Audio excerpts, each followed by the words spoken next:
Bonjour et bienvenue donc sur ce nouveau podcast, donc le second podcast quelque part que vous trouverez sur ma chaîne YouTube, mais aussi sur Spotify et bien entendu sur le site Encore, vu que c'est là que je crée mes audios.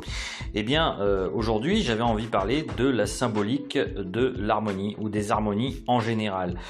Pour cela je me suis dit que la première chose que je pourrais faire pour évoquer ce sujet, ça serait tout simplement de chercher la définition de ce qu'était une harmonie.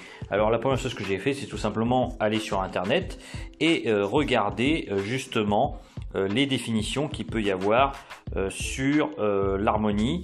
Et j'en ai trouvé plusieurs et je vais vous en citer une en particulier qui, je trouve, est assez intéressante. Donc c'est la définition en fait du Larousse, tout simplement, du Larousse en ligne. Et donc je vais vous lire un peu ce qu'il en est. Donc c'est une qualité d'un ensemble qui résulte de l'accord de ses parties ou de ses éléments et de leur adaptation à une fin. L'harmonie de l'univers, du corps humain. Rapport d'adaptation, de conformité, de convenance existant entre les éléments d'un ensemble cohérent ou entre des choses soumises à une même finalité. Une parfaite harmonie entre l'expression et la chose exprimée. Rapport heureux entre les parties d'un tout, forme, couleur, son, rythme, etc. Alors comme vous pouvez voir, en fait, il y a différents types d'harmonie qui correspondent à différents arts. Si on prend par exemple une sculpture, il peut y avoir une harmonie liée à la courbe. Il peut aussi y avoir une harmonie donc liée aux couleurs. Et ce qui est marrant justement dans les couleurs, c'est qu'on retrouve aussi des symboliques liées par exemple à des formes géométriques. Alors ce qui est assez marrant dans tout ça, c'est qu'en fait, que vous regardiez par exemple une peinture avec des couleurs bien spécifiques ou que vous regardiez une sculpture ou même que vous écoutiez une musique, eh bien il y a une forme donc de sinusoïde ou je dirais d'accord quelque part qui est lié à des logiques mathématiques.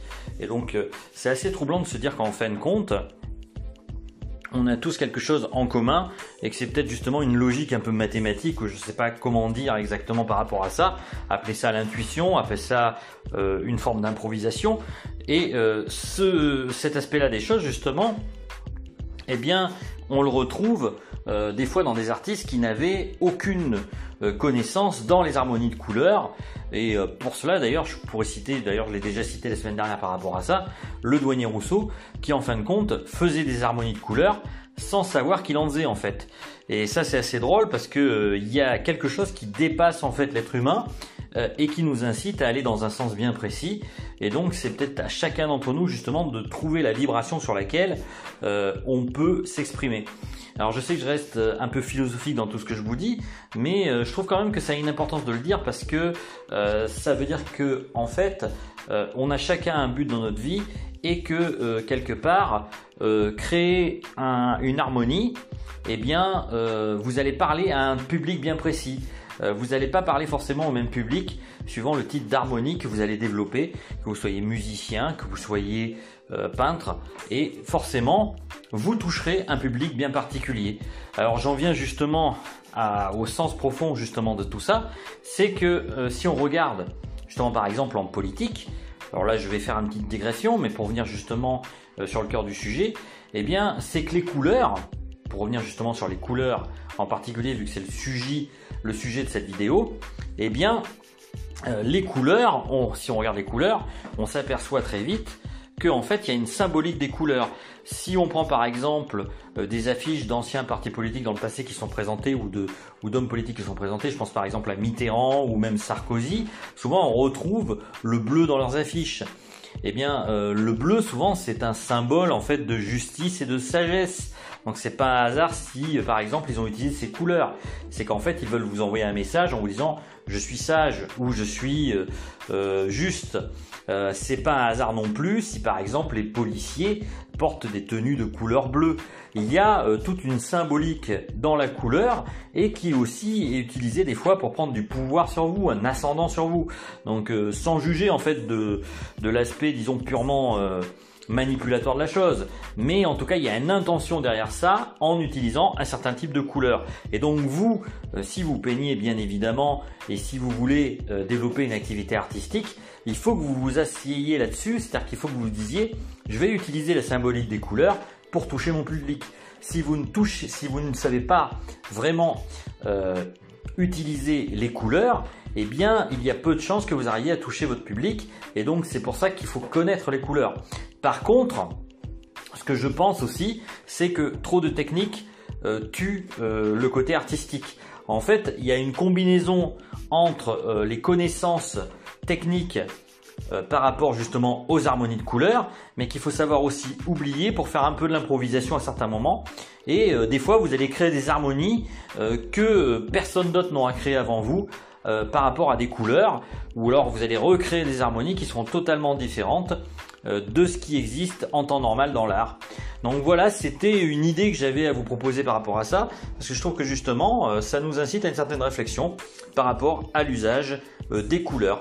En outre, sachez une chose, c'est que au niveau de la couleur, et notamment de l'usage par exemple de couleurs, par exemple pour assombrir, si on veut assombrir une couleur, il faut savoir que pour autant ça n'altère pas sa position sur le cercle chromatique.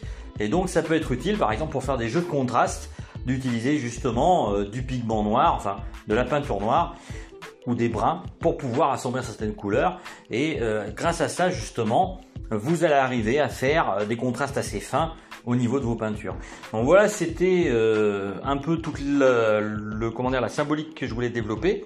Vous montrer qu'en fait, la couleur a un grand rôle par exemple dans notre société aujourd'hui, et que ne serait-ce même que dans la publicité par exemple, elle est aussi utilisée à dans un but manipulatoire, vu que lorsqu'on utilise telle ou telle couleur, on sait qu'on risque d'induire telle ou telle action.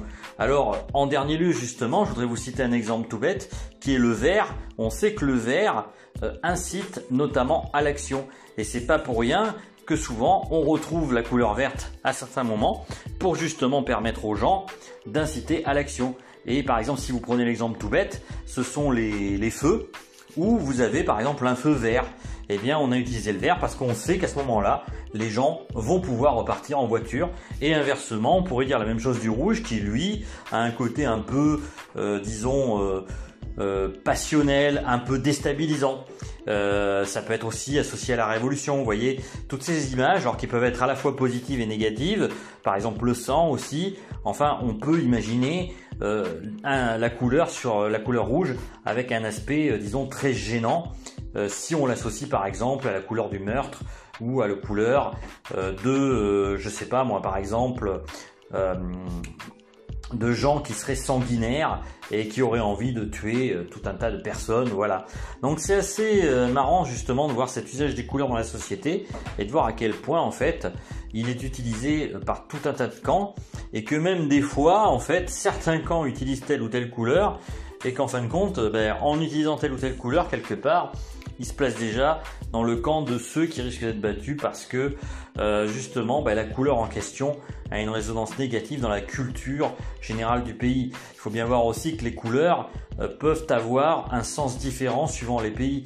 Alors j'en veux pour exemple le noir qui est associé au deuil, alors que dans d'autres cultures, il n'aura pas forcément justement cet aspect des choses. Bon, comme je vous disais d'ailleurs la semaine dernière, le noir n'est pas vraiment une couleur, mais bon, c'est quand même une couleur d'une certaine manière dans notre univers. Et donc c'est assez troublant de voir qu'en fait les couleurs sont utilisées dans un but de pouvoir, et donc restez très vigilant par rapport à ça, parce que justement ça vous permettra déjà de contrer justement les différentes manipulations qu'on peut avoir tous les jours dans les médias, la télévision ou autre par rapport justement à l'usage des couleurs. Il faut voir tout un tas de choses qui en fin de compte sont importantes, et puis ça vous permettra aussi vous de savoir les utiliser pour toucher les gens au moment où vous voulez justement faire ressentir une émotion à quelqu'un. Donc voilà, c'était tout pour aujourd'hui. J'espère que vous aurez apprécié cette vidéo, que vous ne l'aurez pas trouvée trop pompeuse. J'ai essayé d'être le plus concret possible, même si c'est pas évident d'évoquer un tel sujet. Mais je trouve que bon, c'était quand même fondamental de parler justement de l'aspect symbolique des couleurs, et justement j'avais un peu oublié de l'évoquer dans ma vidéo, et ce podcast est fait justement pour corriger cet aspect des choses. Donc je vous dis à bientôt pour une autre vidéo, et puis comme toujours, si vous le souhaitez, vous pouvez télécharger mon kit PDF sur la chaîne YouTube Chat Inspire que vous trouverez sur YouTube tout simplement. Et puis vous pouvez aussi tout simplement vous abonner à mes podcasts, vu que là aujourd'hui c'est un podcast, mais que je mets aussi également sur ma chaîne YouTube. Donc c'est pour ça aussi que je parle de ma chaîne YouTube en question. Donc j'espère que vous apprécierez. Je vous dis à bientôt pour une autre vidéo. Ciao!